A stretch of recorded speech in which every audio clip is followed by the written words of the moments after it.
What's next? I'm still doing my normal Perkins Farm Conservation Area Trail hiking thing, and I just had a blank on what to talk about, but I see all these little rocks, painted rocks, which I think is someone's idea of helping make someone's day brighter.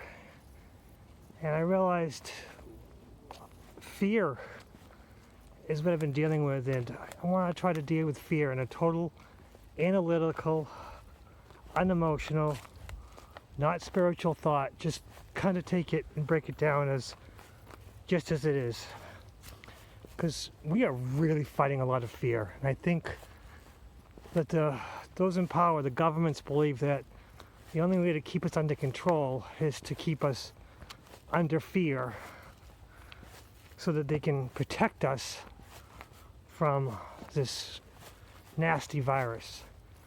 And I still truly believe that the virus is not, don't get me wrong, it's a virus, it's bad, it's going to kill people, it's going to make people sick, it's going to do irreversible damage to some people, and other people will recover completely.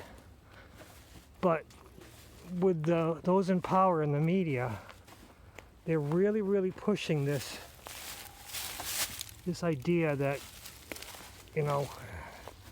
everyone has a potential to die. And that's just not good. I mean, it might work to make people afraid and knock some sense into them, but we can't live a life of perpetual fear. The idea is just take control of the situation. Keep your hands clean. Don't touch your face. Reduce exposure to people you don't know. And if you're sick, stay away from everybody. That makes sense. Truly the best way of dealing with this is just to maintain control of your life. And if there are things that you have fear, and the fear will manifest as anger, sadness, anxiety, the best way is just to take control of what you can control. And since we're being sequestered or quarantined in our homes, if you're smart, avoiding other people and only keeping, close contact. And although I'm kind of an introvert, or I am very much an introvert, I really don't hang with too many people. As long as you have trusted friends, I can't see the problem with hanging out with a few trusted friends who would not expose you if they didn't have exposure themselves. If I know someone who is sick with even a mild case of the cold, I would keep myself away from everyone else until 2 to 17 days, or is it 2 to 14 days? Something, it doesn't matter. Let's just 2 weeks. 2 days to 2 weeks. As long as you say 2 weeks away from everyone, you should be pretty aware of how you will expose to any potential viruses. And moving forward, it's just common sense. So, I mean, I working from home is very stressful, because I have lack of resources, and everything I do, I'm signing into a secure network at work, and that is very temperamental. So I have to take the data I need, get as much as I can without overextending myself, keeping it on my desktop, working with it, and then sending it back on its way back into the main, the work computer, and then, just engaging sort of thing. It's a stressful situation where I just collect all the information I need, work on it, and then put it back sort of thing, because I keep getting knocked off the secure network, so I have to work in little packets, and it's a stressful situation. And I worry that, that I am not as productive as I used to be in the office, and that makes me nervous. So in order to alleviate that nervousness, that stress, that anxiety, I talk to my boss, and I lay the cards out, because She says to me, how long is it going to take to do this project? And I say, well, it'll take about 2 days. But now it's taking a week. So rather than letting things fester, letting my fear get to me, and worrying about what my boss will think about me, I immediately say to her, I'm having trouble with the network. I'm having trouble getting the information, working with it. It's taking a lot longer than expected. But I'll keep you updated day to day. And her response was, well, I did want this quickly, but we're all under stress and I understand. So rather than, leaving the anchor over my head, or, the worry about what could happen when she comes to me in my time frame and says, where's this project? And I'm nowhere near complete on it. I just tell her flat out, and that alleviates some of the stress. I mean, we all want to perform the best we can, but under limited resources, everything is knocked down, everything is slowed down, everything is more painful. Another issue is that my basement is a mess. Excuse me. In my basement, I have a lot of stuff. It's kind of a hoarder situation where, you just take stuff that has some meaning, has some benefit, but right now I don't need it. Or at the time, when I put it into storage, I don't need it. But now there's just too much stuff, and I can't find what I need. So the only way to deal with that situation is to fix it, to clean it out.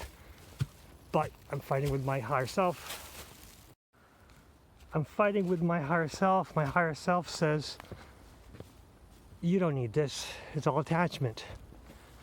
Well, my lower self says, what if I need this? And if I don't need it, someone will be able to use it.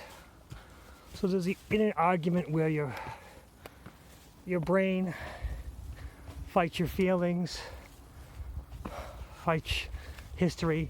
You have an inner conflict with keeping stuff. Basically it's trash, or it does have some kind of importance, and throwing away is just wasteful. So rather than killing myself and trying to do it over the course of one weekend, which I've tried a few times and failed miserably, I'm going to break it down. I'm going to take a few things. I'm going to take a box, put things into it that I think have a potential for future use. If I can't use it, it's either going to go on eBay to try to sell it, or it'll go on Craigslist to try to sell it for a tiny bit or giveaway, depending on, the item itself. Because giving stuff away on eBay sometimes is easy, sometimes it's a pain in the butt. But as long as you have a small box and you're willing to drive to a universal location, it's a lot easier. Which personally, I've given stuff away on eBay and found, given stuff away on Craigslist and found just driving a quarter mile to a parking lot is just a lot easier than making appointments for people to come to your house and then waiting for them and them showing up at some ungodly hour to pick up something for free. Then they're looking at it and going, yeah, I don't really want it, wasting my time. At least if it's a universal location, they don't show up when I expect it. Well, I'm done. Go to the next person. Other things are, anxiety of what this is going to mean to me. Working from home. How long can I keep this up? Will they keep me at this job if I'm not able to perform what they need? Will they find someone who's going to be able to do it more efficiently or cheaper?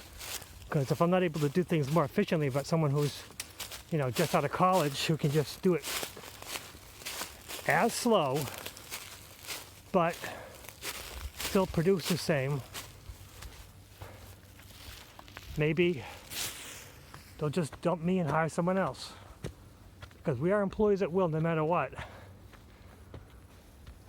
But with that, I just have to present things as they are. My boss, since my boss is now aware of what's going on, and I have a year and a half of history with her, or at least with the project,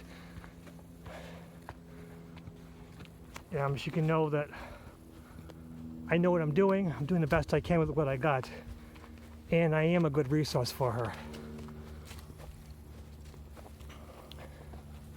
So just little things. It's not about spiritualism. It's more about being analytical and looking at the things in life that are causing you stress and break them down into small, easily dealable parts.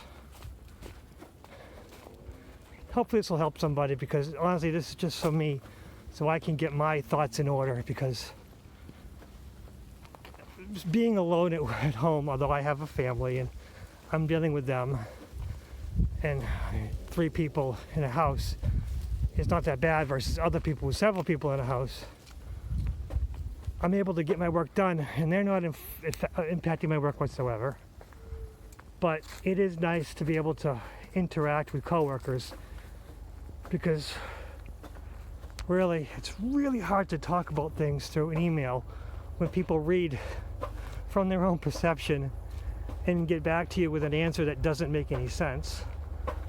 And then scheduling meetings that don't exactly go the way you want, because others are also there using their own perception of what's important. But a face-to-face meeting was always easier. Even though I am an introvert, face-to-face meetings have always been the easiest for me. Except for this, where I'm just talking to, I guess, my future self about issues that I'm currently dealing with. But that's neither here nor there. What's next?